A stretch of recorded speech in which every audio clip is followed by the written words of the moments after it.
Hi friends, నమస్తే అండి. మనం ఈరోజు అరిషడ్ వర్గాలు ఈ టాపిక్ గురించి చెప్పుకుందాము. అరిషడ్ వర్గాలు అంటే ఏంటి? కామము, క్రోధము, లోభము, మోహము, మదము, మాత్సర్యము. ఈ ఆరిటిని మనం అంతర్గత శత్రువులు అంటాం. మనం అనుకుంటాము శత్రువులు మనకి ఎక్కడో ఉన్నారు అని పక్కన వెతుక్కుంటూ ఉంటాం. చుట్టుపక్కల అందరూ నాకు వాడి శత్రువు, వీడి శత్రువు అలా అనుకుంటాము. కానీ ఆ శత్రువులన్నీ ఎక్కడున్నాయి? మన లోపలే ఉన్నాయి. ఈ 6 రూపాల్లో ఉన్నాయి అనమాట. మన లోపల ఉన్న వాటిని అసలు మనం గుర్తించలేమన్నమాట. ఎందుకంటే ఎప్పుడు నేను చాలా స్వచ్ఛంగా ఉంటాను, నేను చాలా పరిపూర్ణంగా ఉన్నాను, ఇలా ఫీల్ అవుతా ఉంటాము. పక్కన వాళ్ళనే గమనిస్తూ ఉంటాం మనం, కానీ మనల్ని మనం గమనించుకోము. నేను చాలా మంచివాడిని, నేను చాలా మంచిదాన్ని, నా అంత గొప్పవాడు లేడు, ఇలా అనుకుంటూ ఉంటాము. కానీ మనల్ని మనం ప్రతి క్షణము పరిశీలించుకుంటూ ఉండాలి. ఏంటి, నేను ఈ గుణాలు ఏమైనా ఉన్నాయా అని. అప్పుడు ఎప్పుడైతే పరిశీలించుకోవడం మొదలు పెడతామో అప్పుడు మనలో ఏమున్నాయో మనకు అర్థమవుతుంది. ప్రతి క్షణం ఏంటంటే నేను ఏమైనా కామంతో ఉన్నానా, లేకపోతే క్రోధంతో, అహంకారంతో ఉంటున్నానా, సెల్ఫ్ చెక్ చేసుకుంటూ ఉండాలి. ఎప్పుడైతే మనం ఈ జ్ఞానం నేర్చుకోవడం మొదలు పెట్టామో, జ్ఞానం అంటే ఏంటి? ఇవేమీ లేకుండా ఈ గుణాలన్నింటినీ దాటడమే. ప్రతి క్షణము ఆత్మ పరిశీలన చేసుకోవాలి. ఎందుకంటే ఈ అరిషడ్ వర్గాలే మనం మళ్ళీ మళ్ళీ జన్మించడానికి కారణమవుతూ ఉంటాయి. అంటే ఇప్పుడు ఒక కోపంతో ఉన్నామనుకోండి, కోపాన్ని జయించలేకపోయామనుకోండి, ఆ కోపాన్ని జయించడానికి ఇంకొక జన్మ తీసుకోవాలి. అలాగే క్రోధాన్ని జయించలేకపోతే దాన్ని జయించడానికి ఇంకొక జన్మ తీసుకోవాలి. అలాగే ఏంటంటే పునరపి జననం పునరపి మరణం అంటారు కదా. ప్రతి జన్మ, జన్మ తర్వాత జన్మ, జన్మ తర్వాత జన్మ వస్తూ ఉంటాయండి ఈ గుణాల్లో చిక్కుకుపోయామంటే. ఎప్పుడైతే వీటన్నింటి నుంచి బయటపడతామో అప్పుడు మాత్రమే ఆ జన్మరాహిత్యాన్ని పొందగలుగుతాం. మానవ జన్మకి అంతిమ లక్ష్యం ఏంటి? ఆ జన్మరాహిత్యమే కదా. దాన్నే మోక్షం అంటారు, ముక్తి అంటారు. ఏదైనా సరే ఎప్పుడైతే వీటన్నింటినీ జయిస్తామో అప్పుడు మాత్రమే ఆ స్థితిని పొందగలుగుతాము. అందుకని ప్రతి నిమిషము ఎరుకుతూ ఉంటూ గమనించుకోవాలి మనల్ని మనము. అలాగే ప్రతిరోజు రాత్రి పడుకునేటప్పుడు కూడా ఈ రోజు నేను ఏం చేశాను, కరెక్ట్ గానే ఉన్నానా, లేకపోతే ఏ గుణాలలో చిక్కుకున్నానా, ఎప్పుడైతే పరిశీలన చేసుకుంటామో అప్పుడు గమనించుకోగలుగుతామండి. అసలు నాలో లేదు అనుకుంటే అసలు మనం చూసుకోలేం కదా, ఏముందో ఏం లేదో. అందుకని మనం సెల్ఫ్ చెక్ చేసుకోవడం అనేది చాలా ఇంపార్టెంట్ మనకి. ఈ అరిషడ్ వర్గాల్లో ఎప్పుడైతే ఇరుక్కుపోతామో అవి అనారోగ్యాలకి కారణమవుతాయండి. అందుకని ఎందులో ఇరుక్కున్నామో చూసుకుంటూ ఉండాలన్నమాట. ఎప్పుడైనా మన అనారోగ్యాలకి కారణం కూడా వీటిల్లో చిక్కుకోవడమా అనేది గమనించుకుంటూ ఉండాలి. ఏవైనా అనారోగ్యాలు ఉన్నాయనుకోండి, అప్పుడు వీటిల్లో ఏమైనా ఉండడం వల్ల కూడా అనారోగ్యాలు ఉంటాయి. అందుకని అవి కూడా చెక్ చేసుకుంటూ ఉండాలి. ఇక్కడ మనం ఒక సంసారి, సన్యాసి, యోగి అని ముగ్గురు ఉంటారు. సంసారం ఏం చేస్తాడంటే ఇంకెంతసేపు నా పిల్లలు, నా జీవితము, నేను, నా ఆఫీసు, నేను అనుకుంటూ జీవితం గడిపేస్తాడు. ఇంకెంతసేపు ఆ ప్రాపంచికతలో ఉంటూ జన్మలు జన్మలు ఎత్తుతూ ఉంటాడు. ఇంకా సన్యాసి, సన్యాసి ఏంటి? ఈ బంధాలు నాకేమి వద్దు, నాకెవరితోనూ సంబంధం లేదు, నాకెవరో అక్కర్లేదు అనేసి ఎక్కడికో దూరంగా వెళ్ళిపోయి, ఏ హిమాలయాలకు వెళ్ళిపోతానని చెప్పేసి దూరంగా వెళ్ళిపోయి అడవుల్లోకి వెళ్ళిపోయి తపస్సు చేసుకుంటా ఉంటానని వెళ్ళిపోతాడు సన్యాసి. కానీ ఒక యోగి మాత్రం ఎలా ఉంటాడంటే అందరితోనూ ఉంటాడు, అన్ని పరిస్థితులతోనూ ఉంటాడు. ఎలాంటి ప్రతి దానిలోనూ, అంటే ఎలాంటి వ్యక్తి ఉన్నా, ఎలాంటి పరిస్థితి ఉన్నా అన్ని పరిస్థితుల్లోనూ బ్యాలెన్స్డ్గా ఉండగలుగుతాడు యోగి. అంటే అందరితోనూ ఉంటాడు, అన్నింటితోనూ ఉంటాడు, కానీ దేన్ని తీసుకోడు లోపలికి. అంటే తామరాకు మీద నీటి బొట్టులాగా అంటారు కదా. నీటి బొట్టు ఎలా ఉంటుంది, తామరాకు ఎలా ఉంటుంది, నీటి బొట్టుని తీసుకోదు, దాని మీద ఉంటుంది కానీ అంటించుకోద్దు దాన్ని. అలాగే మనం కూడా తామరాకు మీద నీటి బొట్టులాగా ఉండాలి.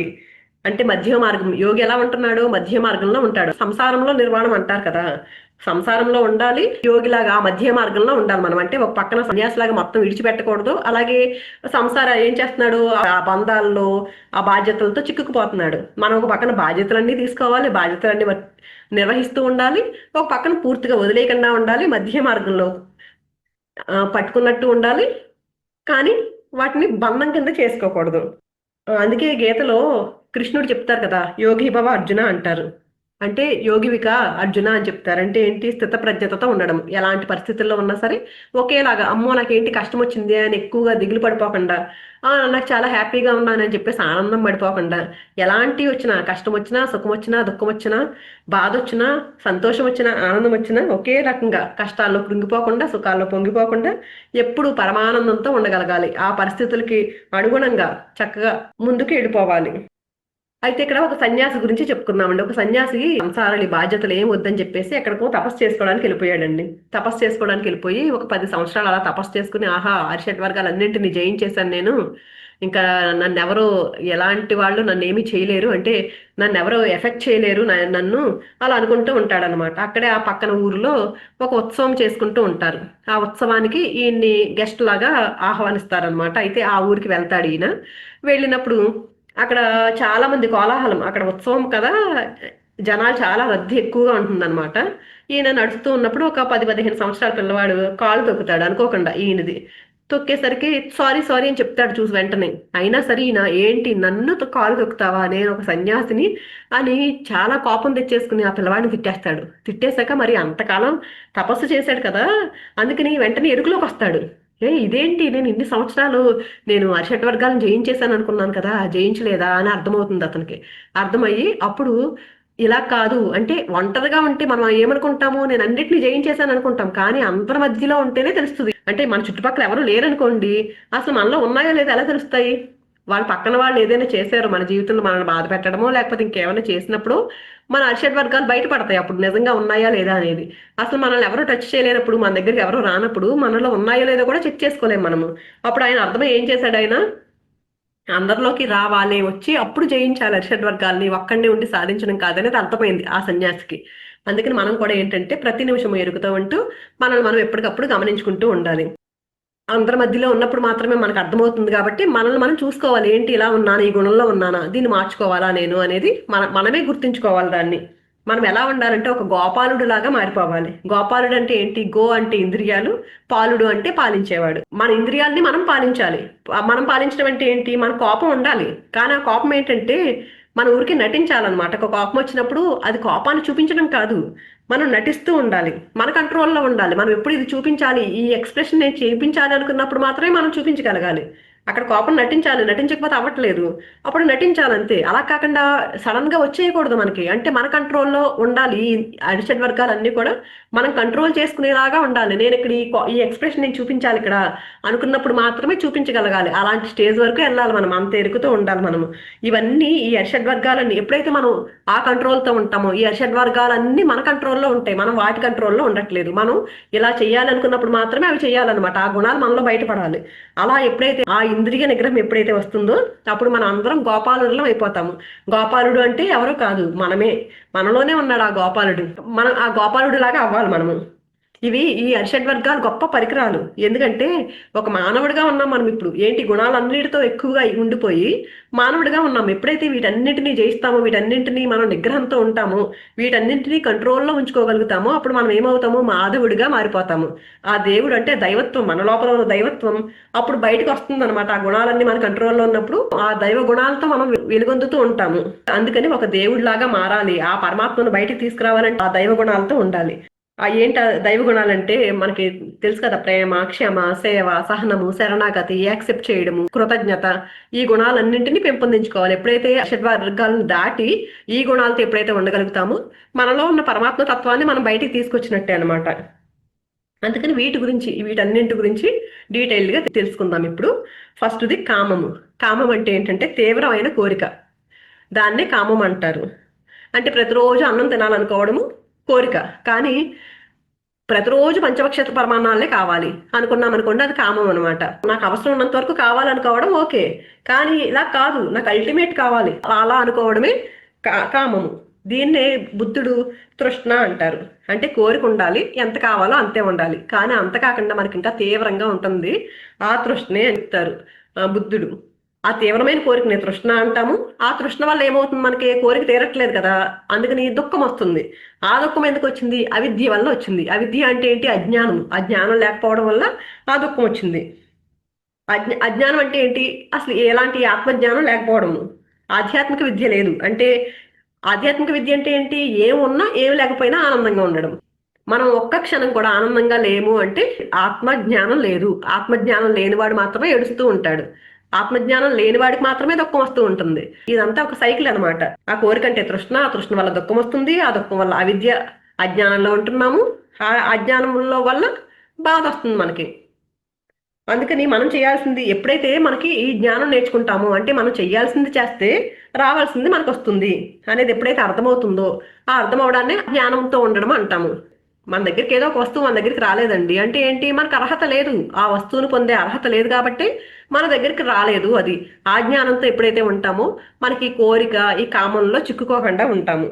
ఒక ఎగ్జాంపుల్ చెప్పుకుంటే, ఒక చిన్న పిల్లాడు ఉన్నాడండి మన ఇంట్లో, ఒక 10 సంవత్సరాల పిల్లవాడు ఉన్నాడండి. మనం కార్ మీద వెళ్తూ ఉన్నాం అనుకోండి, నేను డ్రైవింగ్ చేసేస్తాను అంటే ఇస్తామా, మన పిల్లాడికి కార్ ఇస్తామా, ఏ చిన్నపిల్లవాడు నీకు రాదురా కారు డ్రైవింగ్, నువ్వు ఎలా చేస్తావు, యాక్సిడెంట్లు అవ్వచ్చు, వాడికి తెలియదు కదా, ట్రాఫిక్ రూల్స్ తెలియాలి, అన్నీ ఉంటాయి కదా అని మనం ఇవ్వం కదండి. పిల్లవాడిని డ్రైవింగ్ చేస్తానని కానీ మనం కార్ కీస్ ఇచ్చేసి డ్రైవింగ్ చేసే నువ్వు అంటామా? తర్వాత కొంచెం పెద్దోడు ఆ పిల్లవాడు ఒక 17 సంవత్సరాలు 18 సంవత్సరాలు వచ్చిన తర్వాత వాడికి డ్రైవింగ్ నేర్పించి వాడికి ఒక లైసెన్స్ ఇప్పించి వాడు నేర్చుకున్న తర్వాత వాడు పక్కనే కూర్చుని కొన్ని రోజులు పర్వాలేదు బాగానే డ్రైవ్ చేస్తున్నాడు, రూల్స్ ఫాలో అవుతున్నాడు, పక్క నుంచి చూసుకుని వెళ్తున్నాడు, ఇవన్నీ గమనించిన తర్వాతే కదా వాడికి కీస్ పెట్టి ధైర్యంగా మనం వాడికి కార్ చేతికిస్తాము.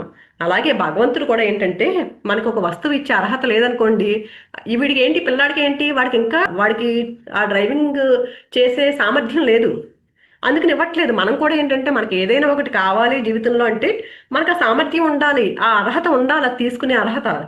అది ఉన్నప్పుడు ఖచ్చితంగా ఆ దేవుడు మనకి ఇస్తాడు. అది పరమాత్మ అనుకోండి, దేవుడు అనుకోండి, సృష్టి అనుకోండి, ఏదైనా సరే. అప్పుడు మనం ఏదైతే మన దగ్గర లేదో దానికోసం ఏడుస్తూ ఉన్నాం అనుకోండి, మనకు రాంది ఎంత ఏడ్చినా రాదు. అది నిజంగా మనకు అర్హత ఉంటే ఆటోమేటిక్గా వస్తుంది. అది ఆ జ్ఞానంతో ఎప్పుడైతే ఉంటామో ఈ కామం నుంచి బయటపడతాము, అంటే కామంతో చిక్కుకుపోకుండా ఉండగలుగుతాము. అది గుర్తుపెట్టుకోవాలి. భగవద్గీత 3వ అధ్యాయం 38వ శ్లోకంలో ఏం చెప్తారు, ధూమేన వ్రియతే వహ్ని అనే శ్లోకంలో కృష్ణ పరమాత్మ ఇలా చెప్తారు, పొగ చేత అగ్ని, ధూళి చేత అద్దము, మావి చేత శిశువు ఎలా కప్పబడి ఉన్నాయో అలా కామం చేత జ్ఞానం కప్పబడి ఉంది అని చెప్తారు. అంటే ఎప్పుడైతే జ్ఞానం నేర్చుకుంటామో ఆత్మ జ్ఞానంతో ఉంటామో మనకి ఆ కోరిక పోతుంది, ఆ కామం అనే దాన్ని దాటగలుగుతాము. ఇంకా ఏం చెప్తారంటే గీతలో, విషయ వాంఛలు సదా మననం చేసే వారికి రాగం అధికమై అది కామంగా మారి చివరికి క్రోధం అవుతుంది. ఈ క్రోధం వలన జ్ఞాపక శక్తి నశించి బుద్ధిని కోల్పోయి చివరకు అధోగతి పాలగును అని చెప్తారు భగవద్గీతలో. అంటే ఏంటి, ఎప్పుడైతే విషయ వాంఛలు నాకు ఇది కావాలి, నాకు అది కావాలి, నాకు ఇంకా నేను ఇది సాధించాలి, అది సాధించాలి, వాళ్ళకి అది ఉంది నాకు ఇది లేదు, ఇలాంటి కోరికలతో ఉన్నామనుకోండి, అదేమవుతుంది, ఇలాంటి విషయ వాంఛలతో ఎప్పుడైతే ఉంటామో ఇంకా అది ఇంకా పెరిగిపోతుంది, ఆ రాగం అధికిపోయిపోతుంది, ఆ బాధ ఇంకా పెరిగిపోయి అది కామంగా మారి చివరికి ఏమవుతుంది, క్రోధంగా మారి ఆ క్రోధం వల్లేమో జ్ఞాపక శక్తి నశిస్తుంది, బుద్ధి కోల్పోతున్నాము, చివరికి ఏమవుతుంది, అధోగతి పాలైపోతున్నారు అని చెప్తున్నారు. అందుకని ఈ కామాన్ని విడిచిపెట్టాలి, ఈ తీవ్రమైన కోరిక విడిచిపెట్టాలంటే ఏం చేయాలి, ఈ జ్ఞానాన్ని ఎప్పుడు నిరంతరము గుర్తు పెట్టుకుంటామో ఆ జ్ఞానంతో ఎప్పుడైతే ఉంటామో ఈ అతి కోరిక నుంచి బయటపడతాము. ఈ అరిషడ్ వర్గాల్లో మిగిలి ఉన్నాయి కదండి, అవన్నీ కూడా ఎక్కడి నుంచి వస్తున్నాయంటే అవన్నీ కూడా ఈ కామం నుంచే వస్తున్నాయండి. ఎప్పుడైతే ఈ ఆధ్యాత్మిక జ్ఞానంతో ఉన్నప్పుడు ఎప్పుడు ప్రతి క్షణము ఆనందంగా ఉండగలుగుతాము, ఎలాంటి పరిస్థితుల్లోనైనా పరమానందంతో ఉంటాము. అందుకని ఆత్మజ్ఞానం దిశగా వెళ్తూ ఉంటే ఈ కామం నుంచి బయటపడతాము. తర్వాత రెండవది క్రోధము. క్రోధం అంటే ఏంటంటే కసితో కూడిన కోపం. అది ఎప్పుడైతే కోరిక తీరలేదు, ఒక కోరిక తీవ్రమైన కోరిక ఉందండి, తీవ్రమైన కోరికే కదా మనకి కామం అంటేని, అది తీరలేదు, తీరకపోతే ఏమవుతుంది, అది కసి కసి వచ్చేస్తుంది మనకి, ఆ కసితో కూడిన క్రోధం వస్తుంది. అప్పుడు అలా ఉన్నప్పుడు ఏం చేస్తాం మనం, అంత క్రోధంతో ఉన్నప్పుడు కసి వచ్చేసిందండి, కోరిక తీరలేదు, చాలా కసిగా కోపంతో ఉన్నప్పుడు విచక్షణ కోల్పోతాం, వివేకాన్ని కోల్పోతాం మనం. అప్పుడు వేమన ఒక పద్యం చెప్తారు, తన కోపమే తన శత్రువు, తన శాంతమే తనకు రక్ష, దయ చుట్టంబౌ, తన సంతోషమే స్వర్గము, తన దుఃఖమే నరకమండ్రు, తథ్యము సుమతి అని. ఈ పద్యాన్ని ఎప్పుడైతే గుర్తు పెట్టుకుంటామోనండి లైఫ్ చాలా ఈజీగా అయిపోతుంది. ఆయన చెప్తున్నారు చూడండి, తన కోపమే తన శత్రువు, ఎప్పుడైతే కోపంగా ఉంటామో అది శత్రువులాగా మారిపోతుంది. ఇక్కడ ఒక చిన్న పాము కథ చెప్పుకుందామండి. ఒక పాము ఒక రోజు ఒక ఈ వడ్రంగి వాళ్ళు ఉంటారు కదండి, వాళ్ళు వడ్రంగి పని చేసుకుంటూ ఆ చీకట్లో సాయంత్రం అయిపోయింది, వాళ్ళ గొడ్డలి అవన్నీ ఉంటాయి కదా, అక్కడ పెట్టేసి వెళ్ళిపోయారంటండి వాళ్ళు. వెళ్ళిపోయేసరికి అక్కడ ఓ పాము వచ్చిందంట, ఆ చీకట్లో పాము వచ్చి ఆ గొడ్డలకు చుట్టుకుందంట, చుట్టుకుని కొంచెం కొంచెం అది షార్ప్గా ఉంటది కదా దానికి, అంటే గుచ్చుకుంది, దానికి గుచ్చుకునేసరికి చాలా కోపం వచ్చేసిందంట. కోపం వచ్చి వెంటనే పాము మొత్తం చుట్టేసిందంట, దానికి చుట్టుకుంటే ఏమైంది, మొత్తం కట్ అయిపోయింది అనమాట, చచ్చిపోయింది అది. అంటే దాని కోపమే దాన్ని చంపేస్తుంది అక్కడ. అలాగే మన కోపం కూడా ఏంటంటే మన మన ఇంట్లో పాము ఉందనుకోండి, ఎలా ఉంటాం మనం, ప్రశాంతంగా ఉంటామా? మన ఇంట్లో పాము ఉంటే అది బయటికి వెళ్ళేంత వరకు ప్రశాంతత ఉండదు మనకి, అమ్మ ఎటు నుంచి వస్తుందో తెలియదు, ఎటు కాటేస్తుందో తెలియదు. అలాగే మన శరీరంలో ఎప్పుడైతే ఈ క్రోధాన్ని పెట్టుకుంటామనండి, ఆ క్రోధం కూడా మనల్ని, మన బాడీని అలా నాశనం చేసేస్తుంది. అందుకని ఈ వేమన పద్యంలో ఏం చెప్తున్నారు, తన కోపమే తన శత్రువు, తన శాంతమే తనకు రక్ష. ఎంత ప్రశాంతంగా ఉంటే, ఎందుకు ఎవరి కోసం ఉండాలి ప్రశాంతంగా అంటే మన కోసమే. మనం ప్రశాంతంగా ఉన్నప్పుడు ఆరోగ్యంగా ఉంటాము, ఆనందంగా ఉండగలుగుతాము, అది మనకు రక్షలాగా నిలుస్తుంది మన ప్రశాంతత మనకి. దయ చుట్టంబౌ, దయతో ఉండాలి. అంటే దయతో ఉండడం అంటే చుట్టుపక్కల మనుషుల పట్లే కాదు, మన జంతువుల పట్ల. ఈ రోజు చూడండి ఎంతో మంది కోళ్ళు, మేకలు, చేపలు అసలు ఎలా తినేస్తున్నారండి నాన్ వెజ్ అంటే, వాటిని కూడా, అవి కూడా మనలాంటి ప్రాణులే అని గుర్తుపెట్టుకుని వాటి మీద కూడా దయ చూపించాలి. ఇందులోని సృష్టిలో ఉన్న పశుపక్ష్యాదులన్నింటి పట్ల కూడా దయ చూపించగలగాలి. తన సంతోషమే స్వర్గము అంటే ఏంటి? ఎప్పుడైతే సంతోషంతో ఉంటామో అదే స్వర్గం అండి. ప్రతి నిమిషం ఆనందంగా ఉంటే ఇంకా స్వర్గం ఏముంటుందండి? స్వర్గం నరకాలు వేరేగా ఏమీ లేవు. మనం ఆనందంగా ఉంటే అదే స్వర్గము, మనం ఏడుస్తూ ఉంటే అదే నరకం అనమాట. అందుకని తన సంతోషమే స్వర్గము, తన దుఃఖమే నరకమండ్రు. ఎప్పుడైతే ఏడుస్తూ ఉంటాం ప్రతి నిమిషం, ఆడికి ఏదో ఉంది, వీడికి ఏదో ఉంది, ఇది నాకు లేదు, అది నాకు లేదని ఏడుస్తూ ఉన్నాం అనుకోండి, అదే నరకం. నరకం అంటే వేరే ఏమీ లేదు. ఎక్కడో పైకి వెళ్ళి నరకాన్ని అనుభవించక్కర్లా. కింద ఏడుస్తా ఉన్నామంటే అదే చాలు నరకం అనమాట. ఈ పద్యాన్ని ఒకటి గుర్తు పెట్టుకుంటేనండి మనం ఇవన్నీ ఉండగలుగుతాం. ప్రతిరోజు దీన్ని మనసులో వచ్చేయాలి మనకి. తన కోపం వచ్చిందనుకోండి, తన కోపమే తన శత్రువు, ఆ మాట గుర్తొచ్చిందనుకోండి, ఆ ఎరుకుతో ఉన్నామనుకోండి, ఆ కోపాన్ని జయించగలుగుతామండి. క్రోధంతో ఉండడం వల్లండి హై బీపీలు, అల్సర్లు, గ్యాస్ ప్రాబ్లమ్స్ వీటన్నింటికి కారణం ఏంటంటే మనలో ఈ క్రోధం ఉండడం వల్లేనండి. దీన్ని ఎలా చేస్తారంటేనంటే 60% ధ్యానం చేయడం ద్వారా క్రోధాన్ని తగ్గించుకోవచ్చు. అంటే ధ్యానం చేయడం ద్వారా ఏం చేస్తున్నాం, మనము ఒక ఎరుక స్థితిలో ఉంటున్నాము. ఎరుక స్థితిలో ఉన్నప్పుడు ఆ కోపం అంతా దాన్ని కంట్రోల్ చేయగలుగుతామండి మనం. అంటే కంట్రోల్ చేయడం అంటే ఏంటంటే ఎందుకు ఇంత అవసరమా అనే ఆటోమేటిక్గా గుర్తొస్తుంది మనకి. అలాగే 20% సజ్జన సాంగత్యం చేయాలి. ప్రతిరోజు మనం జ్ఞానాన్ని అందరితో పంచుకుంటూ ఉంటున్నాం అనుకోండి, అప్పుడు ఎరుకుతూ ఉంటాం ఎక్కువ. అలాగే 10% స్వాధ్యాయం, మనం కూడా బుక్స్ చదువుతూ ఇంకా కొత్త కొత్త నాలెడ్జ్ తెలుసుకుంటూ ఉండడం వల్ల ఈ క్రోధాన్ని జయించవచ్చు. కానీ ఒక 10% కోపం మాత్రం మనలో ఉండాలండి. ఏంటంటే ఆ కోపం అంటే ఇందాక చెప్పుకున్నాం కదా, నటిస్తూ ఉండడానికి. మన పిల్లలు ఉన్నారండి, చదువమ్మా చదువమ్మా అని బతుకులాడితే చదవరు వాళ్ళు. ఆడుకోవద్దు, ఫోన్లు వద్దు అంటే వినరు వాళ్ళు. కొంచెం అలాంటప్పుడు ఏంటంటే కొంచెం కోపం నటించాలి వాళ్ళ మీద, అప్పుడే వింటారు అనమాట. అలా 10% కోపాన్ని మంచి కోసం ఉంచుకోవాలి. క్రోధానికి ఎగ్జాంపుల్ ఏంటంటే దుర్వాస మహర్షి. మనం అసలు ఆ దుర్వాస మహర్షి పేరు వింటేనే కోపానికి మారు పేరు అనుకుంటాం కదండి. ఒకసారి దుర్వాస మహర్షి విష్ణుమూర్తి దగ్గరికి వెళ్తే ఆయన ద్వారపాలకులు అడ్డుకున్నారని చెప్పేసి చాలా కోపంతో ఉంటే విష్ణుమూర్తి ఆయన పాదాలు పట్టుకుంటారు. అప్పుడు పాదాలు పట్టుకుని థర్డ్ నొక్కేస్తారని ఒక స్టోరీ కూడా ఉంది కదండి. అంటే అంత కోపం ఆయనకి దుర్వాస మహర్షి. ఎంతో తపస్సంపన్నుడు ఆయన. అయితే ఇక్కడ అంబరీషుడు అని ఒక ఇక్ష్వాకు వంశానికి చెందిన ఒక చక్రవర్తి ఉన్నారండి. ఆయన ఏంటంటే శ్రీరాముడి వంశంలో పూర్వజుడు. శ్రీరాముడి కంటే ముందున్న ఆయన అనమాట. ఆయన చాలా మంచి, అంటే చాలా ధర్మ పరిపాలన చేస్తూ ప్రజలందరినీ చాలా చక్కగా పరిపాలిస్తూ, అసలు విష్ణుమూర్తి అంటే విపరీతమైన భక్తి అండి. ఆ భక్తికి సంతోషించి ఆ ధర్మంలో ఉన్నాడు ఆయన. ఆ ధర్మ మార్గానికి సంతోషించి విష్ణుమూర్తి సుదర్శన చక్రాన్ని కూడా ఇచ్చాడంటండి ఆయనకి. పరమ విష్ణు భక్తుడు, యజ్ఞయాగాదులు చేస్తూ చాలా ప్రజలందరినీ చాలా ఆనందంగా ఉండేలాగా చూసుకునేవాడు. అయితే ఆయన ఏంటంటే ఒకసారి ద్వాదశి వ్రతం అని చేశాడంటండి. ఆ ద్వాదశి వ్రతం అంటే ఏంటంటే సంవత్సరం అంతా ఏకాదశి నుంచి ఉపవాసం చేయాలండి. ఉపవాసం స్టార్ట్ చేసి ద్వాదశి వచ్చేంత వరకు చేసి, ద్వాదశి రోజు ఏం చేయాలంటే కొంచెం బ్రాహ్మిన్స్ అందరికి భోజనం పెట్టి దానం చేసి అప్పుడు ఉపవాసాన్ని విరమించాలి. అప్పుడుతో పూర్తవుతుంది వ్రతము. అయితే సంవత్సరం అంతా చేసేసాడు ఈయన. లాస్ట్ ఉపవాసం విరమించే రోజు వచ్చింది, ద్వాదశి రోజు వస్తే అప్పుడు అంతా ఈయన వశిష్ఠుడు, ఈయన గురువు. మనకు తెలుసు కదా శ్రీరాముడి వాళ్ళ వాళ్ళ కుల గురువు ఆయన వశిష్ఠుడు. ఇంకా కొంతమంది బ్రాహ్మిన్స్ కూడా ఉన్నారనమాట, వాళ్ళంతా ఉపవాసం విరమించడానికి.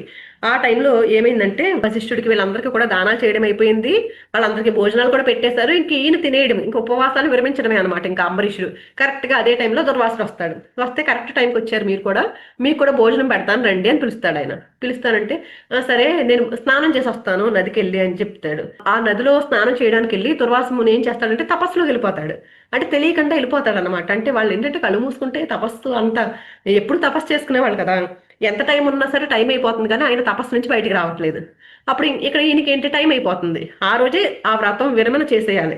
చేయలేదంటే ఆ సంవత్సరం నుంచి చేసిందంతా వేస్ట్ అయిపోతుంది అనమాట ఆ వ్రతం అంతా. వీళ్ళకి ఏం చేయాలో అర్థం కాదు. మరి భోజనం పెడతానని మాట ఇచ్చారు కదా, అప్పట్లో ఎలా ఉండేవారంటేనండి ఒకసారి మాట ఇస్తే ఆ మాట మీద ఖచ్చితంగా నిలబడేవారు. ఆయన భోజనం పెట్టకుండా ఈయన తినేస్తే దోషం అవుతుంది. అలా అని చేయకుండా ఉన్నారంటే వ్రతం వేస్ట్ అయిపోతుంది. ఏం చేయాలా అంటే అప్పుడు వశిష్ఠుడు ఒక సలహా ఇస్తారనమాట. సరే తులసి తీర్థం కొంచెం తీసుకుంటే ఉపవాసం విరమించినట్లు అవుతుంది, ఆయనకి భోజనం పెట్టకుండా నువ్వు తినలేదు అది కూడా ఉంటుంది అంటే తులసి తీర్థం తీసుకుంటాడండి. ఈ లోపు ఈయన దుర్వాసముని మొత్తానికి ఆ తపస్సు నుంచి బయటకు వచ్చి వస్తాడు. మరి థర్డ్ మాస్టర్స్ కదా, వీళ్ళకి ఎవరు ఏం చెప్పక్కర్లా, ఆయనకి అర్థమైపోయింది తులసి తీర్థం తీసేసుకున్నాడని. అర్థమయ్యి ఇంక కోపం వచ్చేసింది దీనికి. అదిగో నన్ను పిలిచి నన్ను అవమానపరుస్తావా, అదే భోజనం పెడతానని చెప్పేసి నువ్వు ఉపవాసం విరమించేస్తావా అని వెంటనే తన వెంట్రుకు ఒకటి తీసండి ఒక రాక్షసుని పుట్టించి ఆయన మీదకి వదులుతాడు, అంబరీషుడి మీదకి. కానీ అంబరీషుడు ఏంటంటే ధర్మంతో ఉన్నాడు కదండి. మనం ధర్మో రక్షిత అని చెప్తారు కదా, ధర్మాన్ని మనం కాపాడితే ధర్మం మనల్ని కాపాడుతుంది అనేది మనం ఇలాంటి ఎగ్జాంపుల్స్ లో తెలుసుకోవచ్చండి. ఆయనకి సుదర్శన చక్రం ఉందని ముందే చెప్పుకున్నాం మనం. ఈ అంబరీషుడు చక్కగా అలా నుంచుని ఉన్నాడు, ఆయన ఏమి భయపడట్లా కదా. ఆ రాక్షసుని ఆ సుదర్శన చక్రం సంహరించేసిందండి. సంహరించి ఏం చేసిందంట, దుర్వాసుడు వెనకాల పడిందంటండి. పడితే దుర్వాసుడికి ఏంటంటే ఆయనకి శివుడు తపోశక్తి, బోలంత తపోశక్తి ఉంది ఆయనకి, వరం ఉంది ఆయనకి, అన్ని లోకాలు తిరిగేయగలడు అనమాట ఆయన దుర్వాస మహర్షి. ఎక్కడికి వెళ్ళినా సరే సుదర్శన చక్రం వెనకాల వచ్చేస్తుందంట. అప్పుడు చివరికి బ్రహ్మ దగ్గరికి వెళ్ళిపోయాడంట ఈయన. బ్రహ్మను కాపాడమంటే నేనేం చేయలేను దాన్ని అని చెప్పేశారంట బ్రహ్మ. సరే అని శివుడి దగ్గరికి వెళ్ళారంట. శివుడు కూడా చెప్పారంట నేనేమి చేయలేను, ఆ సుదర్శన చక్రాన్ని నా వల్ల కాదు, విష్ణుమూర్తి దగ్గరికి వెళ్ళమని చెప్పారంట. విష్ణుమూర్తి దగ్గరికి వెళ్ళారంట. విష్ణుమూర్తి ఏమన్నాడంట, నా భక్తుల్ని కాపాడడమే నా ప్రథమ కర్తవ్యము అని చెప్పాడంటండి. గుర్తుపెట్టుకున్నామండి. హిరణ్యకశిపుడు ఎన్నిసార్లు తిట్టినా కూడా ఆయన ఏమీ చేయలే. ఎప్పుడైతే ప్రహ్లాదుడు ఆయన భక్తుడిని తిట్టినప్పుడు వెంటనే కోపంతో ఆయన సంహరించాడు. అలాగే భగవంతుడు ఏంటంట, ఆయన తిట్టినా కూడా ఏం చేయడంట, కానీ ఆయన భక్తుల్ని ఎవరైతే ధర్మ మార్గంలో ఉంటారో అలా ఆ మార్గంలో ఉన్న వాళ్ళని అంటండి ఫస్ట్ అది వాళ్ళని కాపాడడమే ప్రథమ కర్తవ్యం వాళ్ళకి. అందుకని ఆయన ఏం చెప్పాడు, అదే నాకు ప్రథమ కర్తవ్యం, నా శిష్యుల్ని కాపాడడం, నేనేమీ చేయలేను, నువ్వు వెళ్ళు అంబరీషుడిని క్షమించమని అడుగు అని చెప్పారంటండి. వెంటనే ఇంకైనా అంబరీషుడి దగ్గరికి వస్తాడు. క్షమించమని అడిగితే అప్పుడు అంబరీషుడు ఆ సుదర్శన చక్రాన్ని విరమిస్తాడు అనమాట. అప్పుడు అది మాయమైపోతుంది. ఇక్కడ ఏంటంటే చూడండి, మరి ఈయన అంబరీషుడు మామూలు చక్రవర్తి అంతే. అంటే ఆయన విష్ణు భక్తుడు ఏదైనా అవ్వచ్చు, కానీ దుర్వాస మహాముని తపస్సంపన్నుడు, ఎన్నో సంవత్సరాలు తపస్సు చేసి బోళ్ళంత ఆయన శివుణ్ణి ప్రసన్నం చేసుకుని ఆయన దగ్గర ఎంత శక్తి ఉంది. అయినా సరే మామూలు ఒక చక్రవర్తిని క్షమాపణ వేడాల్సి వచ్చింది. ఎందుకు అంటే ఆ క్రోధంతో. అక్కడ కూడా ఒక శాపం ఉందంటండి ఈయనకి. ఏంటంటే ఔరవ మహర్షి అని ఒక మహర్షి ఉన్నారండి. ఈ దుర్వాస మహర్షి ఆ ఔరవ మహర్షి కుమార్తె కదలి ఆవిడ్ని పెళ్లి చేసుకున్నారు. ఈయన పెళ్లి చేసుకున్న తర్వాత ఒక రోజు సూర్యాస్తమయం అయిపోతుందంటండి, నిద్రపోతున్నారంట ఈయన. మరి సూర్యాస్తమయంలో ఈ సంధ్యావందనం అవి చేసుకుంటారా, ఆ టైంలో ఆ పూజ చేయాలని చెప్పేసి లేపిందంట. లేపేసరికి వెంటనే తీవ్రమైన కోపంతో కళ్ళతో చూసాడంట ఆవిడ్ని. అంటే ఎంత ఆ కళ్ళతో ఇలా చూసేసరికేనంటండి ఆ కళ్ళలోంచి అగ్ని వచ్చి ఆవిడ భస్మం అయిపోయిందంట భార్య, ఆ కదలి అనే ఆవిడ. వాళ్ళకి ఆ తపస్సుకి అంత పవర్ ఉంటుందండి, తపస్శక్తి అంత గొప్పగా ఉంటుందంటే కళ్ళతో ఇలా కోపంగా చూసేసరికి అగ్ని వచ్చి భస్మం అయిపోయింది.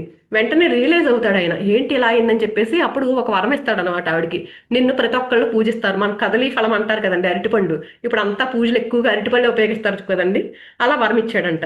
అప్పుడు ఆవిడ తండ్రి కూడా మహర్షే కదా, ఆ తండ్రి వచ్చాడంటండి ఔరవ మహర్షి, నా కూతుర్ని ఎలా చేస్తావా అని చెప్పేసి అతన్ని శపిస్తాడంట. నువ్వు ఒక మామూలు మానవుడి దగ్గర అవమానం పొందుతావు అని శపిస్తాడంటండి. అక్కడ ఎందుకు వచ్చింది ఆ శాపం ఆయనకి, అక్కడ కూడా క్రోధాన్ని చూపించాడు భార్య మీద. అంటే ఆ క్రోధం అక్కడ అలా మళ్ళీ ఇక్కడ ఇలాగ క్షమాపణ అడగాల్సి వచ్చింది ఈయనకి. చూడండి ఇక్కడ అంబరీషుడిని చూస్తే అక్కడ ఈయన రాక్షసుడిని వదిలేడు ఆయన మీదకి అంట. అమ్మో రాక్షసులను చంపేస్తుందేమో నేను భయపడలా ఆయన. ఆ రాక్షసుడు మీదకి వస్తుంటే చక్కగా ఇలా చేతులు రెండు జోడించి నుంచున్నాడు అంతేనంటండి. వెంటనే సుదర్శన చక్రం దాన్ని సంహరించింది.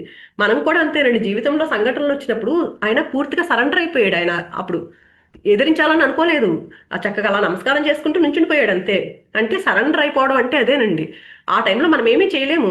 అలాంటప్పుడు ఏం చేస్తే సరెండర్ అయిపోతేనండి అప్పుడు వాళ్ళే కాపాడతారు. అలా మనం కూడా అంతే, మన జీవితంలో ఏమైనా కష్టమైన సంఘటనలు వచ్చినాయి అనుకోండి, మనం దాన్ని పోరాటం చేసేద్దామని చూస్తాము. పోరాటం చేయొద్దండి, మనం చేయాల్సిన ప్రయత్నం చేసేయడము, ఇంకా అలా వదిలేయడం అంతే. ఏం జరిగితే అదే జరిగిందని ఎప్పుడైతే సరెండర్తో ఉంటామోనండి ఆ జరిగేవన్నీ చక్కగా జరిగిపోతూ ఉంటాయి.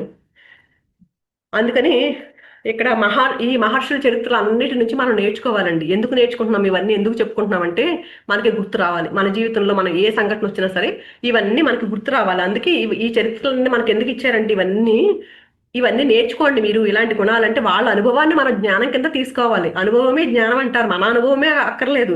మన అనుభవమే కావాలంటేనండి ఎన్నో జీవితాలు ఎన్నో జన్మలు పట్టేస్తాయి.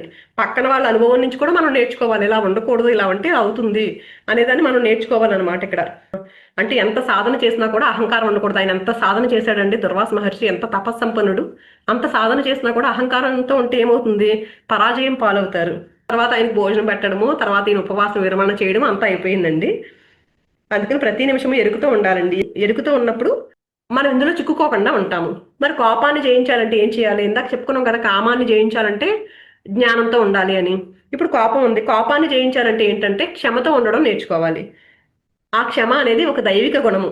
ఈ క్షమకు ఒక ఎగ్జాంపుల్ చెప్పుకుందామండి. సీతాదేవి, రామాయణంలో ఆ మనకు తెలుసు కదా, కైకేయి తర్వాత రోజు రాజ్యం అప్పగించాలి రాముడికి, రాముడిని రాజుని చేయాలి. కానీ వరం తీసుకుని భరతుడిని రాజుని చేయమని వీళ్ళని అరణ్యవాసం వెళ్ళిపోమని వరం కోరుకుంటుంది ఆవిడ. వీళ్ళందరూ అరణ్యవాసానికి వెళ్ళడానికి సిద్ధమైపోతారు. అప్పుడు సీతాదేవి మామూలుగా ఆవిడ యువరాణి, విలాసాలలోనే పెరిగింది, పరిచారకులు అందరూ ఉన్నారు. కానీ ఆ రోజు వదిలేసి వెళ్ళిపోవాలి, అడవికి ఏమీ లేదు. కట్టు బట్టలతో వెళ్ళిపోతారండి.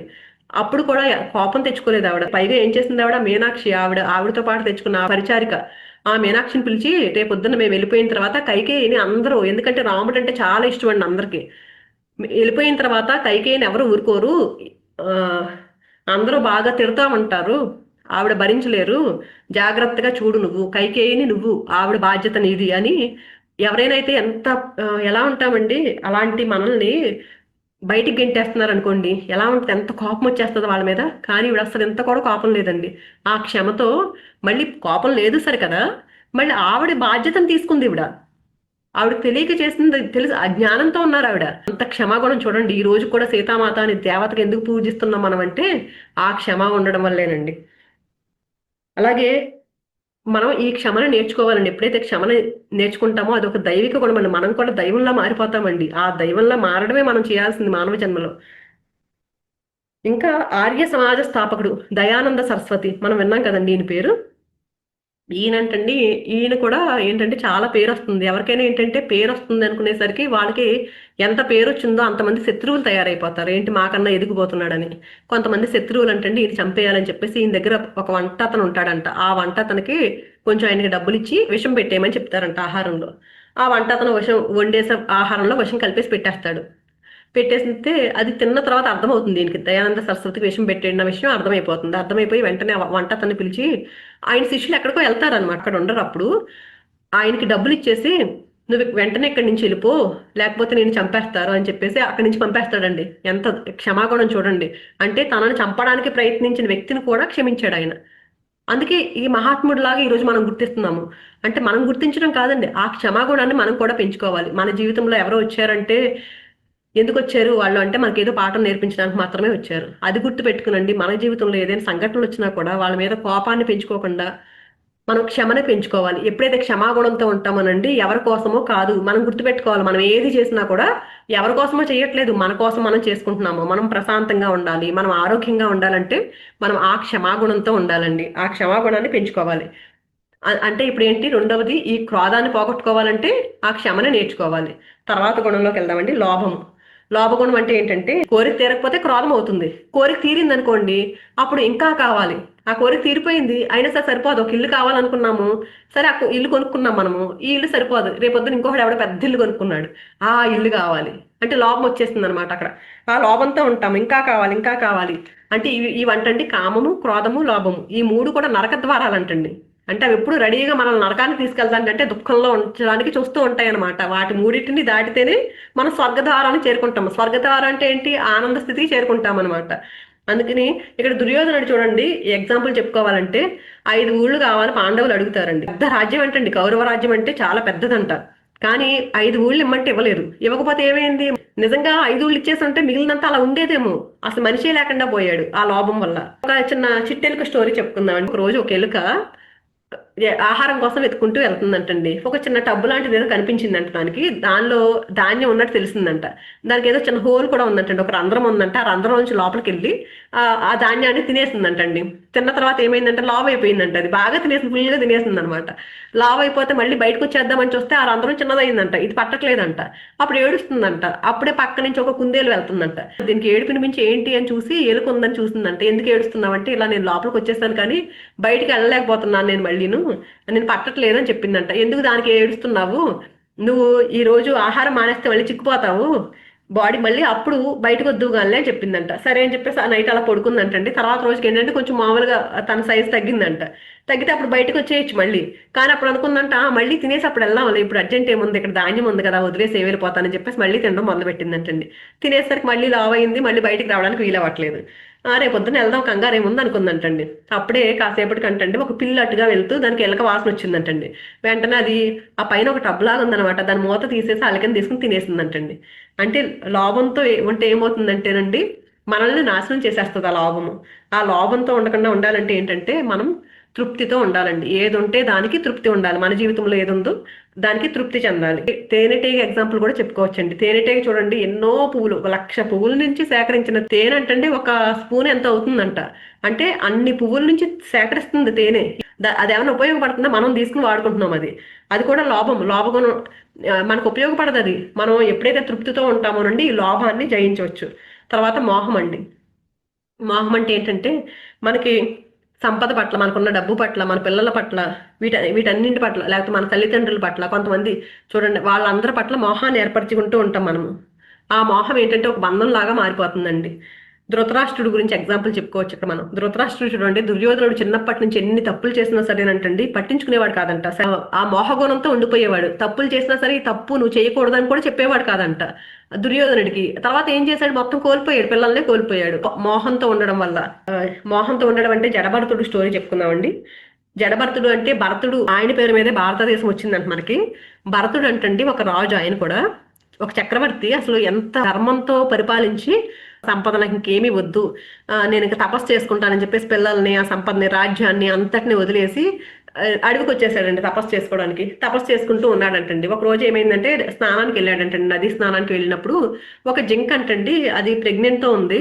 కరెక్ట్ పులి వస్తుందంట ఎదురుగా. పులి వచ్చేసరికి ఏం చేసింది, అది భయంతో పారిపోబోతూ ఒక జింక పిల్లని కనేసిందంట. చనిపోయింది అక్కడ. అది ఆ టెన్షన్ తో మొత్తం చనిపోయింది. చనిపోతే ఆ చిన్న జింక పిల్లని చూశాడు ఆయన. చూసి ప్రాణోపక తీసుకొచ్చి దాన్ని కొంచెం శుభ్రం చేసి దానికి స్నానం చేయించి అప్పటి నుంచి ఏం చేస్తున్నాడంటే దానికి ఆహారం పెట్టి దాన్ని చూసుకుంటూ ఉండేవాడంటండి ఈయనే. చూసుకుంటూ ఉంటే అలా అలవాటు అయిపోయింది దానికి. అలా రోజు దానికి కావాల్సిన ఆహారాన్ని పెట్టేవాడు. అలాగా దానికి బాగా అలవాటు అయిపోయింది. అది కూడా ఈయన చుట్టూ తిరుగుతూ ఈయన తపస్సు చేసుకుంటున్నప్పుడు కూడా ఆయన ఒళ్ళోనే కూర్చుని అలా చేసేదంటండి. ఇంకా ఈయన ఏంటంటే దాని మీద వ్యామోహం పెరిగిపోయిందంటండి. ఎలా అంటే తపస్సు చేసుకునేటప్పుడు కూడా ఇది ఉందా లేదా, ఎక్కడికన్నా బయటకు వెళ్తే ఏ జంతువుని తినేస్తుందేమో దీనికి అనుకుంటా నిరంతరము దాన్ని కాపాడుకుంటా నిరంతరము దాని ఆలోచనలో ఉండేవాడంటండి. అంటే దాని మీద వ్యామోహం పెంచేసుకున్నాడంట. అలా మొత్తానికి ఒక రోజు ఆయనకి మృత్యు గడియ వచ్చేసింది. వచ్చినప్పుడు అప్పుడు కూడా అదే ఆలోచనలో ఉన్నాడనమాట ఆయన. చనిపోయిన తర్వాత దాని మీద వ్యామోహాన్ని పోగొట్టుకోలేదు కదా. అందుకని పైకి వెళ్ళిన తర్వాత ఏంటి, మనం అండి గుర్తు పెట్టుకోవాలి, ఏదైతే వ్యామోహాన్ని మనం ఇక్కడ వదులుకోలేకపోయామో, అంటే ఒక వస్తువు పట్ల కానీ, ఒక మనకున్న ఆస్తుల పట్ల కానీ, మన పిల్లల పట్ల కానీ, మన తల్లిదండ్రులు ఎవరి మీదైనా సరే, ఎవరి మీదైతే వ్యామోహాన్ని వదులుకోలేదో ఆ వ్యామోహాన్ని తీర్చుకోవడానికి ఇంకో జన్మ ఎత్తాలండి. అందుకని ఇక్కడ ఏం చేశాడు ఈయన, దాని మీద వ్యామోహాన్ని పోగొట్టుకోలేదు. ఆ వ్యామోహాన్ని తీర్చుకోవడానికి మళ్ళీ ఏం చేశారంటే ఆ జింక జన్మ వచ్చిందండి ఈయనకి. ఏదైతే జింకకి వ్యామోహాన్ని తీర్చుకోలేదో ఆ జింకకే పిల్ల కింద పుట్టుతాడనమాట. పుట్టినప్పుడు మరి తపస్సు చేశాడు కదండి, ఆ తపస్సుతో ఆ జ్ఞానంతో ఉన్నాడు ఆయన. మామూలుగా సాధారణంగా ఏంటంటే మనం మర్చిపోతాము, ఈ జన్మ తీసుకుంటామా, ఎందుకు జన్మ తీసుకున్నామో, మానవ జన్మ ఎత్తిన తర్వాత మర్చిపోతాం. కానీ ఆయనకు గుర్తుందనమాట. గుర్తుండి ఏం చేశాడు, ఇంకా చాలా బాధపడ్డాడు. అప్పుడు ఎరుకులోకి వచ్చాడు, అయ్యో నేను ఇలా మళ్ళీ జింక జన్మ ఎత్తాల్సి వచ్చింది, మోక్షం రావాల్సిన స్టేజ్ అయింది, కానీ ఏంటంటే మళ్ళీ జింక జన్మ వచ్చింది కదా నాకని చాలా బాధపడి ఏం చేసేవాడంట, ఎక్కువగా ఆ మునుల ఆశ్రమాలు ఉంటాయి కదండి అక్కడే కూర్చునేవాడంటండి. కూర్చుని మొత్తానికి ఎలాగైతే ఆ జింక మీద వ్యామోహాన్ని పోగొట్టుకుని ఆ జన్మ పూర్తయిపోయింది. పూర్తయిపోయిన తర్వాత మరి జింక జన్మతో మోక్షం రాదండి. ఎప్పుడైనా సరే మానవ జన్మ నుంచి దైవ సామ్రాజ్యానికి వెళ్ళాలంటే ఏంటి అంటే జన్మ సార్థకం అవడం, మోక్షం రావడం అంటారు కదండి. మోక్షం రావాలంటే ఈ మానవ శరీరమే కావాలన్నమాట. అందుకని ఇంకో జన్మ మానవ జన్మ ఎత్తాల్సి వచ్చింది. అప్పుడు కూడా ఒక బ్రాహ్మణుల కుటుంబంలో పుడతాడండి ఆయన. బ్రాహ్మణుల కుటుంబంలో పుట్టి ఏం చేస్తాడు, అప్పుడు కూడా ఎరుగుతూనే ఉన్నాడు ఆయన. ఎందుకంటే ఆ తపశక్తి ఇంకా ఉంది ఈయనకి. జింక జన్మలో కూడా ఆ మునుల ఆశ్రమం దగ్గరే ఉండేవాడు కదండి, ఆ జ్ఞానంతోనే ఉండేవాడు ఆయన. అందుకని మళ్ళీ మానవ జన్మ ఎత్తిన తర్వాత బాగా గుర్తు పెట్టుకున్నాడు, నేను ఇలా చేశాను ఆ జన్మలో, అందుకు నేను అయింది అని గుర్తుంది ఆయనకి. గుర్తుండి ఏంటంటే అసలు ఏమీ మాట్లాడేవాడు కాదంటండి ఆయన. ఏమి వాళ్ళ తల్లిదండ్రులు ఏమైనా శ్లోకాలు వల్లిస్తున్నా సరే శ్లోకాలు నేర్పించేవాడంట తండ్రి. అప్పుడు కూడా ఏం తెలియనట్లు తప్పులుగా చెప్పేవాడంట. వీళ్ళందరూ అనుకునేవారంట మందబుద్ధి, అసలు ఏమీ రాదు అనుకుని జడంగా ఉంటాడని చెప్పేసి జడభరతుడు అని పేరు పెట్టారండి. అతను జడభరతుడు అనేసేవారు అందరూ. తర్వాత తల్లిదండ్రులు ఉన్నంత కాలం అలా సాగిపోయింది. తల్లిదండ్రులు చనిపోయిన తర్వాత ఇద్దరు సోదరులు ఉండేవారంటండి. వాళ్ళ భార్యలు ఇద్దరు బాగా ఇబ్బంది పెట్టేవారంట. అంటే ఆ పనులన్నీ ఈయనతోనే చేయిస్తూ అలా ఉండేవారంటండి. మొత్తానికి ఎలా అయితే ఆ జన్మను కూడా పూర్తి చేసుకున్నాడండి. అంటే చూడండి, ఒక్క మోహంతో, ఒక చిన్న జింక పిల్ల మీద మోహం వల్ల 2 జన్మలు ఎత్తాల్సి వచ్చింది ఆయన. అందుకని ఏంటి, మనం మోహంతో ఉండకూడదు. దేని మీద, మన బంధాల పట్ల కానీ, మన సంపదల పట్ల కానీ ఎంతవరకు ఉండాలో అంతవరకే ఉండాలి. ఈ మోహాన్ని వదిలించుకోవాలంటే ఏం చేయాలి, ఎవరి పట్ల అటాచ్మెంట్ ఉండకూడదు. మనం ఎంతవరకు ఉండాలో అంతవరకు ఉండాలి. ఎక్కడ విడిచిపెట్టేయాలో అక్కడ విడిచిపెట్టేయగలగాలి. తర్వాతది మదము. ఏదైనా మన కోరిక తీరింది అనుకోండి, అప్పుడు నేను కాబట్టి సాధించాను, నేను నాకు కాబట్టి తీరింది అని అహంకారం వచ్చేస్తుంది. అప్పుడు ఈ అహంకారానికి ఎగ్జాంపుల్ చెప్పుకోవాలంటే రావణుడు కూడా ఎంతో తపస్సు చేశాడండి.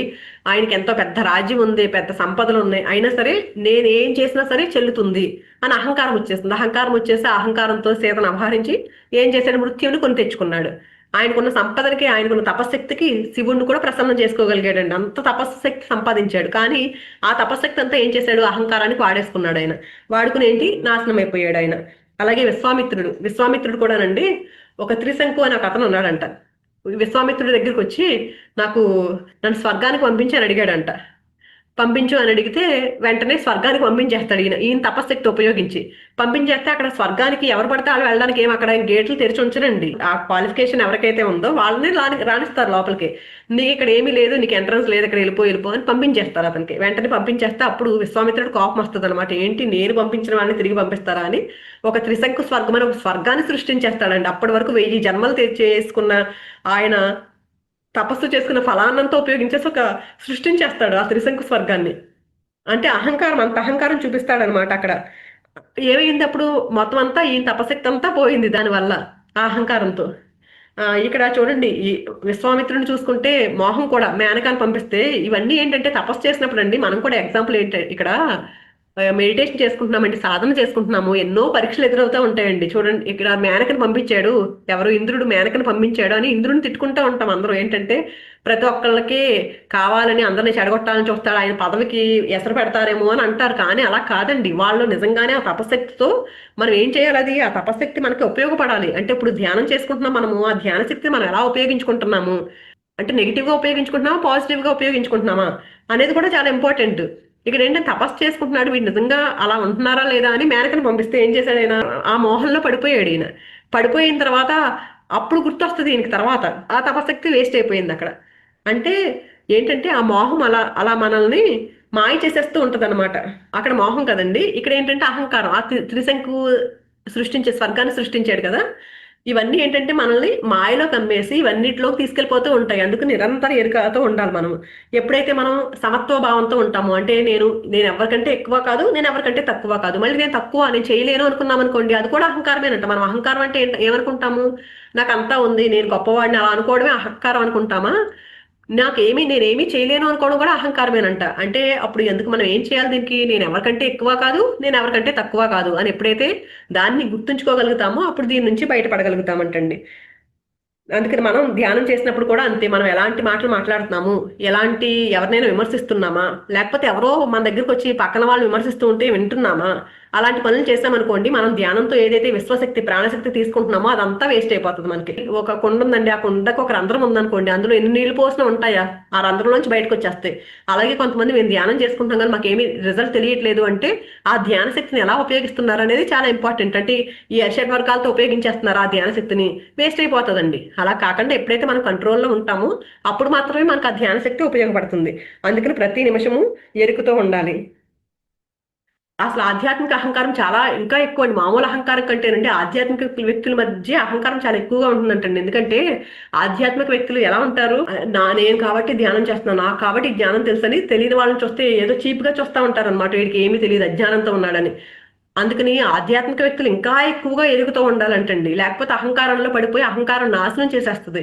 అలా అయ్యి మనకి ఎన్నో యుద్ధాలు ఆధ్యాత్మిక వ్యక్తులే ఎక్కువ యుద్ధాలు చేసుకున్నారంటండి. చాలా ఎక్కువ ఎదుగుతూ ఉండి మనం నిరంతరము గమనించుకుంటూ నేను ఎవరికంటే ఎక్కువ కాదు, నేను ఎవరికంటే తక్కువ కాదు అని ఆ సమత్వ భావంతో మనం ఉండాలి. తర్వాత మాత్సర్యం అంటే ఏంటంటే అసూయ. కోరిక తీరింది అనుకోండి, నాకే తీరిందని అహంకారంతో ఉన్నాము. మనకు కోరిక తీరలేదు, మనం కోరుకున్నాం, మన కోరిక తీరలేదు, కానీ పక్కవాడి కోరిక తీరింది, అప్పుడు వాడిని చూసి అసూయతో ఉంటాం మనము. దాన్నే మాత్సర్యం అంటారు. దీనికి ఎగ్జాంపుల్ చెప్పుకుందామండి. ఫస్ట్ ఎగ్జాంపుల్ ఏంటంటే దీనికి కూడా కైకేయి చూడండి, రాముడికి రాజ్యం ఇస్తానగానే మందరు వచ్చి రాముడికి రాజ్యం ఇస్తే నువ్వు రాజమాత అవ్వవు, అప్పుడు భరతుడికి రాజ్యం ఇస్తే నువ్వు రాజమాత అవుతావు అని ఏవేవో కబుర్లు చెప్పింది. వెంటనే ఈవిడ వరం అడగడము రాముణ్ణి అడవికి పంపించేసింది. కానీ అప్పుడు భరతుడు రాజ్యం తీసుకున్నాడండి. భరతుడు చూడండి ఎంత విచక్షణతో ఉన్నాడు. ఆయన విచక్షణతో ఉండి రాముడు రాజు ఆయన అవ్వాలి, నేను కాదని చెప్పేసి ఆయన పాదుగులతోనే రాజ్యపాలన చేశాడు ఆయన. భరతుడు ఎలా ఉండాలో అలా ఉన్నాడు ఆయన. ఆయన అరిషడ్ వర్గాలకి లోబడలేదు. కానీ కైకేయి ఏం చేసింది, మందరం ఏదో చెప్పింది, మనం కూడా అంతేనండి. మన చుట్టుపక్కల వాళ్ళు ఏదో చెప్తూనే ఉంటారు మనకి. మన విచక్షణ ఏమవుతుంది, మన విచక్షణ ఎందుకు ఇచ్చాడు, మనకి బుద్ధి అనే దాన్ని ఎందుకు ఇచ్చాడు దేవుడు అంటే దాన్ని వాడుకోవాలి మనము. పక్కన వాళ్ళు ఏం చెప్పారా అనేది ప్రతి దాన్ని వాళ్ళు చెప్పారు కదా అని వాళ్ళు చెప్తారండి. పక్కన వాళ్ళు అన్ని చెప్తా ఉంటారు. దాన్ని మన విచక్షణ వాడి ఇది కరెక్టా కాదా, ఇది నేను సరైందా కాదా, దాన్ని గమనించుకుంటూ ఉండాలండి. అందుకని మనం ఏం చేయాలంటే నిరంతరం ఎరుకుతూ ఉండాలండి. అక్కడ కూడా పక్కన వాళ్ళు ఏం చెప్తున్నా సరే అది మనం లోపలికి తీసేసుకుని అలా ఉండకుండా పక్కన వాళ్ళు ఏదో సాధించారనుకోండి, ఆనందించాలి. మనం సాధించాలనుకున్నది మనం సాధించలేకపోయాం కానీ పక్కన వాళ్ళు సాధించారనుకోండి, అప్పుడు ఏం చేయాలంటే అభినందించాలంటండి వాళ్ళని. ఎప్పుడైతే అభినందించే హృదయంతో ఉంటామో మనకి కూడా అది దక్కుతుందండి. ఇప్పుడు చూడండి, మన పిల్లలు ఉన్నారండి, మన పిల్లలు మన పక్కన వాళ్ళ పిల్లలు అందరూ ఆడుకుంటున్నారు అనుకోండి, పక్కన వాళ్ళకి ఏదో కొత్త బొమ్మ ఉందండి, మన వాళ్ళకి లేదు. అది అది చూసి ఆనందపడిపోతూ ఉన్నాడు అనుకోండి మన పిల్లాడు. అప్పుడు మనం ఏమనుకుంటాము, వాడు చక్కగా ఆనందపడుతున్నాడు కదా, మనం కూడా కొనిద్దాంలే అని కొంటాం కదా మన పిల్లలకి. అలాగే మనం కూడానండి, పక్కన వాళ్ళ ఆనందం చూసి మనం ఆనందించామనుకోండి, అలాంటి ఆనందాన్ని మనకు కూడా పరమాత్మ ఇస్తాడండి. మనం కొనిస్తున్నాం కదా మన పిల్లలకి పక్కన వాళ్ళని చూసి ఆనందించినప్పుడు. అలాగా అందుకని మనం ఏం చేయాలి, ఎవరి పట్ల అసూయ చూపించకూడదు. అభినందించే హృదయాన్ని కలిగి ఉన్నప్పుడు మన ఆత్మ ఉన్నతి జరుగుతుందన్నమాట, ఇలాంటి గుణాలన్నీ నేర్చుకున్నప్పుడు. అందుకని మనం అభినందించే హృదయంతో మనం కూడా ఆ స్థాయికి చేరుకుంటాము. మన టార్గెట్ ఏంటంటే మానవులుగా ఉన్నాం మనము. మోక్షం అంటే ఏంటి, ఆ దైవ సామ్రాజ్యంలోకి, ఆ దైవం లాగా మనం వెళ్ళిపోవాలి. వాటికి ఈ ప్రేమ, క్షేమ, సహనము, సేవ, శరణాగతి, కృతజ్ఞత, అంగీకార తత్వము, వీటన్నింటినీ నేర్చుకుంటూ ఎప్పుడైతే ఉంటామో ఈ కర్మచక్రంలో ఇరుక్కుపోకుండా ఉంటాము. ఈ ఇంకొకటి ఏంటంటే, ఒక కోణంలో మనం ఇప్పుడు చూసాం అరిషడ్ వర్గాల్ని, అంటే ప్రాపంచికంగా ఎలా ఉండాలి, ఎలా ఉపయోగించాలి అరిషడ్ వర్గాల్ని అని చూసాం కదా. ఇప్పుడు ఆధ్యాత్మికంగా అంటే ఈ అరిషడ్ వర్గాలు మనకు ఉన్నాయి, వాటి కంట్రోల్లోకి మనం వెళ్ళకుండా మనం వాటిని మన కంట్రోల్లో ఉంచుకోవాలి. ఇది కదా మనం చెప్పుకున్నాము. వాటిని ఏం చేయాలి, మనం చేసే సాధనకి ఇంధనంగా ఉపయోగించుకోవాలండి వాటిని. ఎలా అంటే ఇప్పుడు కామం ఉందండి, ఆధ్యాత్మికంగా కావాలి ఇవన్నీ కొంచెం కొంచెం. ఒక 10% ఎలా ఉండాలంటే, అరిషడ్ వర్గాలంటే మొత్తం పోగొట్టుకోవడం అంటే బ్యాలెన్స్ లో ఉండాలనుకుంటున్నాం కదండి. ఆ ఉండడం అంటే ఏంటి, కామం ఉంది. కామం అంటే ఏంటి, కోరిక. ఏం కోరిక ఉండాలి, ఆధ్యాత్మికంగా కామం ఉండాలి. ఉండడం అంటే ఏంటి, నేను ఇంకా ధ్యాన సాధన చేయాలి, నేను ఇంకా బుక్స్ ఇంకా చదవాలి, నేను ఇంకా సజ్జన సాంగత్యం ఎక్కువగా చేయాలి, ఈ కోరిక ఉండాలండి. ఆధ్యాత్మికంగా ఉపయోగించుకోవాలి వీటన్నింటిని, ప్రాపంచికంగా ఉపయోగించకూడదండి. అరిషడ్ వర్గాల ఎగ్జాంపుల్స్ తో చెప్పుకున్నాం కదా, అలా ఉపయోగించకూడదు. కానీ ఆధ్యాత్మికంగా మాత్రం ఇవి కావాలి మనకి. ఆ కోరికతో ఉంటేనే కదండి, నేను ఇంకా ధ్యాన సాధన చేయాలి, నేను వాళ్ళు ఏదో సాధించారు కదా నేను కూడా సాధిస్తాను, నేను కూడా సాధించాలి, నేను కూడా ఇంకా బుక్స్ చదవాలి, ఇంకా జ్ఞానం తెలుసుకోవాలని కామంతో ఉండాలండి. రెండోది క్రోధము. క్రోధం ఉండాలి ఎవరి మీద, మన శరీరం మీద, మన మనసు మీద. మన శరీరం చూడండి సహకరించదు, ఒక్కొక్కసారి ధ్యానం చేసుకుందామంటే సహకరించదు. మన మనసు కూడా అబ్బా టీవీ చూద్దాంలే, లేకపోతే ఇంకో పని చేద్దాంలే, ఏం ధ్యానం చేద్దాంలే, ఏం బుక్ చదువుకుంటాంలే, ఏం జ్ఞానం వింటాంలే, ఇలా అనిపిస్తూ చెప్తా ఉంటది మనకి. అప్పుడు క్రోధం చూపించాలి ఎవరి మీద, మన శరీరం మీద మనమే చూపించాలి. కూర్చో ధ్యానం చేయాల్సిందే అని ఆ కోపం చూపించాలి మన శరీరం మీద చూపించి, మనం ధ్యానంలో కూర్చునేలాగా మనల్ని మనమే మోటివేట్ చేసుకోవాలన్నమాట. ఆ క్రోధం అప్పుడు మన మీద మనం చూపించుకోవాలి, మన శరీరం మీద ఆ ధ్యానం చేసేలాగా మనం దాన్ని రెడీ చేయాలి. అలాగే లోభము, ఇంకా నేర్చుకోవాలి. అంటే ఇంకా లిమిట్ లేదు దీనికి. ఆత్మజ్ఞానం నేను చెప్పుకున్నాం, 0.001% కూడా మనం నేర్చుకున్నది లేదు. ఇంకా నేర్చుకోవాలి, ఇంకా నేర్చుకోవాలి, ఇంకా నేర్చుకోవాలి, ఆ తపన ఉండాలి. ఇంకా సాధన చేయాలి, ఇంకా సాధన చేయాలి. చేసేసాను కదా అయిపోయింది, ఒక గంట చేశానుగా అయిపోయింది, గంట ధ్యానం చేసేసానని చెప్పుకోవడం కాదు. ఇంకా పెంచుకోవాలి, ఇంకా పెంచుకోవాలి, ఇంకా సాధన చేయాలి. ఆ లోభం ఉండాలి ఇక్కడ మనకి. ఇంకా తపన, ఇంకా నేర్చుకోవాలని తపన ఉండాలి. తర్వాత మోహము. మోహం దేని మీద ఉండాలి, బయట విషయాల మీద కాదు. ప్రాపంచికంగా నేను ఆధ్యాత్మికంగా ఇంకా ఏం సాధించగలను, ఆ సాధించే దాని మీద మోహం ఉండాలి.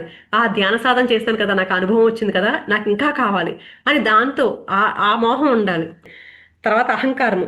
ఈ అహంకారం అంటే ఏంటంటే, మనకు కూడా కొంచెం అహంకారం ఉండొచ్చు. ఏంటంటే ఇది పాజిటివ్ అహంకారం అంటే ఏంటి, చాలా మంది మన చుట్టుపక్కల అందరూ ఉన్నారండి, అందరూ మాట్లాడేసుకుంటూ పనికిరాని కబుర్లు చెప్పుకుంటూ టైం వేస్ట్ చేసేసుకుంటున్నారు. కానీ మనం అప్పుడు ధ్యానం చేసుకుంటున్నాము, మనం నాలెడ్జ్ తెలుసుకుంటున్నాము. అలాంటప్పుడు మనం ఏదో మనకి ఆహా నేను అలా పడిపోలేదు కదా, వాళ్ళలాగా ప్రాపంచికతలు చిక్కుకుపోలేదు కదా, పక్కన వాళ్ళు ఎవరిని విమర్శించుకుంటున్నారు, నేనేమి వాళ్ళ దగ్గరికి వెళ్ళట్లేదు కదా, నేను సాధన చేసుకుంటున్నాను కదా, ఓ వెరీ గుడ్, భలే ఉన్నావురా నువ్వు అనుకుని మనల్ని మనము పాజిటివ్గా కంటిన్యూ చేయి ఇలాగే అని చెప్పేసి, అలా పాజిటివ్ అహంకారం కొంచెం ఉండొచ్చు మనకి.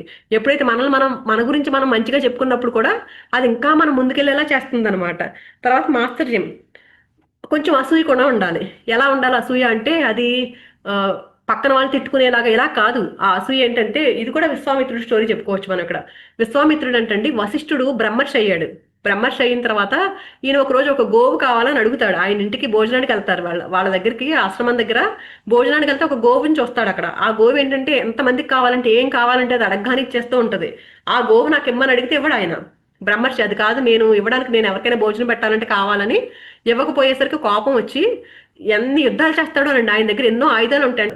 అవన్నీ ప్రయోగించినా సరే ఆయన ఏం చేయలేకపోతాడు, ఎవరిని వశిష్ఠుడిని చేయలేకపోయేసరికి ఎలా అయినా సరే నేను కూడా బ్రహ్మర్షి అవ్వాలి అని పెట్టుకుంటాడండి. పెట్టుకుని ఆయన ఎంతో సాధన చేస్తాడండి. ఎన్నోసార్లు పడిపోయాడు, మేనకను పంపిస్తే పడిపోతాడు, తర్వాత ఇందాక త్రిశంకుడు పంపిస్తే పడిపోతాడు, ఇలా అహంకారంతో పడిపోతాడు, ఒకసారి మోహంతో పడిపోయాడు, ఇలా పడిపోతాడు. కానీ ఒకసారి రంభను కూడా పంపిస్తాడండి ఇంద్రుడు. పంపించినప్పుడు ఫస్ట్ సారి మేనకతో పడిపోయాడు కదా, అప్పుడు చాలా కోపం చూపిస్తాడు అనమాట. రంభకు శాపం కూడా ఇస్తాడు అనమాట అప్పుడు. అంటే ఇవన్నీ దాటుకునండి చివరికి ఆయన నన్ను వశిష్ఠుడే పిలవాలి బ్రహ్మర్షి అని సాధిస్తాడండి. ఫస్ట్ ఋషి అని పిలుస్తాడు, నాకు ఋషి సరిపోదు అంటే, తర్వాత రాజర్షి అని పిలుస్తారు, ఆ బిరుదిస్తారు, అయినా సరిపోదు అని ఇంకా సాధన చేసి ఆయనతోనే పోటీ పెట్టుకుని మొత్తానికి చివరికి బ్రహ్మర్షి అని ఆయనతోనే పిలిపించుకుంటాడండి. అంటే అక్కడ కూడా ఏంటి, ఆయన చూసి ఆయనలాగా ఎదగాలి. మనం కూడా అంతే. మన గురువు ఎవరు ఉన్నారండి, ఎంతసేపు గురువు గురువు గురువు అని గురువుని పట్టుకుని వెళ్ళాడటం కాదు, మనం కూడా ఆ స్థితికి చేరాలి. గురువు చేరాడు కదా, నేనెందుకు చేరలేను? గురువు చేసినట్టు సాధన చేయాలి, గురువు చేసినట్టు మనం కూడా ఆ జ్ఞానాన్ని నేర్చుకోవాలి, మనం కూడా అందరికి పంచడం మొదలు పెట్టాలి. ఇంకెంతసేపు శిష్యుడిగానే ఉంటామా, మనం గురువుగా మారమా? మనం కూడా అలాగా వాళ్ళని చూసి వాళ్ళతో సమానంగా ఎదగడం కోసం మన ప్రయత్నం మనం చేస్తూ ఉండాలండి. అలాగే అక్కడ ఏముండాలి, అసూయ కూడా ఉండాలి. అసూయగా కొంచెం అసూయ ఉన్నప్పుడే మనం ఎదగగలుగుతామండి. ఎవరి మీద అసూయ లేదనుకోండి, అంటే మనం ఒక్కళ్ళు ఏముందలే అనిపిస్తుంది. కానీ ఎవరితోనో పోటీ పెట్టుకున్నాం అనుకోండి, అది ఎలా ఉండాలి పోటీ, మళ్ళీ నెగిటివ్గా ఆ ప్రాపంచిక అసూయ కాదు, అది ఆధ్యాత్మిక అసూయ అనమాట. ఎలా ఉండాలంటే పాజిటివ్గా మోటివేట్ అవుతూ ముందుకెళ్ళాలి మనం. ఎప్పుడైతే చేస్తామోనండి మనం ముందుకెళ్తూ ఉంటామంటే మన ఆత్మ ఉన్నతి దిశగా ముందుకెళ్తాం. మనం ముందే చెప్పుకున్నాం కదా, నాకేమీ లేవు షడ్వర్గాలు అనుకుంటాం. కానీ ఎదుటి వాళ్ళు ఎప్పుడైతే కోపాన్ని చూస్తున్నాం అనుకోండి, అప్పుడు గమనించాలి, ఓహో నాకు కోపం ఉంది కాబట్టి నేను వాళ్ళలో కోపాన్ని చూడగలుగుతున్నాను. ఎదుటి వాళ్ళలో అసూయ కనిపించింది అనుకోండి, నాలో అసూయ ఉంది కాబట్టి నేను అసూయ చూడగలుగుతున్నాను. ఒక ఆరెంజ్ ఉందండి, ఆరెంజ్ని దాన్ని స్క్వాష్ చేస్తే ఆరెంజ్ జ్యూసే వస్తుంది, వేరేదేం రావట్లేదు కదా. అంటే మనం చూడగలుగుతున్నామంటే మనలో ఆ గుణాలు ఉన్నాయి కాబట్టే చూడగలుగుతున్నాము. ఎదుటి వాళ్ళలో కోపం చూసామంటే మనకు ఉంది అని చెప్పేసి దాన్ని చెక్ చేసుకుని దాన్ని తగ్గించుకోవడానికి ఏం చేయాలి చెప్పుకున్నాం కదా. ఏం చేయాలి అంటే, కామాన్ని జయించాలంటే జ్ఞానంతో ఉండాలి, క్రోధాన్ని జయించాలంటే క్షమతో ఉండాలి, లోభం జయించాలంటే తృప్తితో ఉండాలి, మోహం జయించాలంటే వైరాగ్యంతో ఉండాలి, మదం అహంకారం జయించాలంటే సమత్వభావంతో ఉండాలి, మాత్సర్యం జయించాలంటే అభినందించే హృదయంతో ఉండాలి. ఈ గుణాలతో ఎప్పుడైతే ఉంటామోనండి, పునరపి జననం పునరపి మరణం అంటే మళ్ళీ మళ్ళీ ఈ కర్మచక్రంలో పడిపోకుండా మళ్ళీ మళ్ళీ పుట్టక్కర లేకుండా ఆ జన్మరాహిత్యాన్ని పొందగలుగుతామండి మనం. అందుకని దీన్నే ముక్తి మార్గము, లేకపోతే ముక్తి అంటారు, మోక్షం అంటారు, ఏదైనా సరే మన లోపల ఉన్న శత్రువులను ఎప్పుడైతే శాంతపరుస్తామో, వాటిని ఎప్పుడైతే బ్యాలెన్స్డ్గా ఉంచగలుగుతామో, ఈ అరిషడ్ వర్గాలన్నింటినీ కంట్రోల్లో ఎప్పుడైతే ఉంచుకోగలుగుతామో, వాటన్నింటి పట్ల నిగ్రహం ఎప్పుడైతే సాధించగలుగుతామో, మనలో ఆ మోక్ష ద్వారం అనేది తెరుచుకుంటుందండి. ఆ స్థితికి మనం చేరుకోవాలని కోరుకుంటూ థ్యాంక్ యూ సో మచ్ అండి.